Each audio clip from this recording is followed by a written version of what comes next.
Herkese merhaba arkadaşlar, kanalıma hoş geldiniz. Yepyeni bir video ile karşınızdayım. Türkiye'nin güzel oyuncusu Ebru Şahin'den yepyeni görüntüler geldi.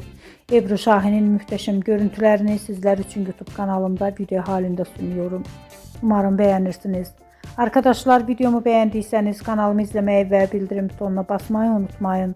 Şimdilik benden bu kadar olsun. Yeni videomuzda görüşmek üzere. Hoşça kalın.